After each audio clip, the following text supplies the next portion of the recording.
मोमिनो, जिहाद के लिए हथियार ले लिया करो, फिर या तो जमात जमात होकर निकला करो या फिर सब इकट्ठे कूच किया करो। और तुम में कोई ऐसा भी है जो खामोखा देर लगाता है और पीछे रह जाता है, और तुम पर कोई मुसीबत पड़ जाए तो कहता है कि अल्लाह ने मुझ पर बड़ी मेहरबानी की कि मैं उनमें मौजूद न था। और अगर अल्लाह तुम पर फजल करे तो इस तरह से गोया तुम्हें उसमें दोस्ती थी ही नहीं। अफसोस करता और कहता है कि काश मैं भी उनके साथ होता तो मकसद अजीम हासिल होता। अब जो लोग आखिरत को खरीदते और उसके बदले दुनिया की ज़िंदगी को बेचना चाहते हैं, उनको चाहिए कि अल्लाह की राह में जंग करे, और जो शख्स अल्लाह की राह में जंग करे फिर शहीद हो जाए या गलबा पाए, हम अनकरीब उसको बड़ा सवाब देंगे।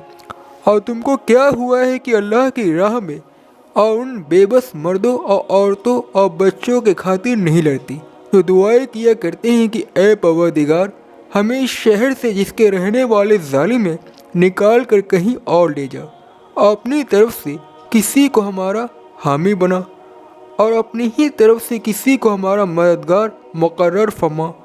और जो मोमिन है वो तो अल्लाह की राह में लड़ते हैं, और जो मुनकिर है वो शैतान की राह में लड़ते हैं। सो तुम शैतान के मददगारों से लड़ो और डरो मत, क्योंकि शैतान का दांव कमज़ोर होता है। भला तुमने उन लोगों को नहीं देखा जिनको पहले ही हुक्म दिया गया था कि अपने हाथों को जंग से रोके रखो और नमाज पढ़ते और ज़कात देते रहो। फिर जब उन पर जिहाद फ़र्ज कर दिया गया तो बाज़ लोग उनमें से लोगों से यूँ डरने लगे जैसे अल्लाह से डरा करते हैं, बल्कि उससे भी ज़्यादा, और कहने लगे कि ए अल्लाह, तू हम पर जिहाद जल्द क्यों फ़र्ज कर दिया, थोड़ी मुद्दत और हमें क्यों मोहलत न दी।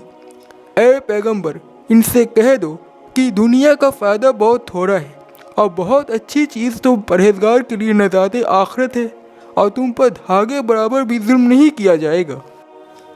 है जहाँ से डरने वालों, तुम कहीं रहो, मौत तो तुम्हें आकर रहेगी, खौफ मजबूत पलों में रहो।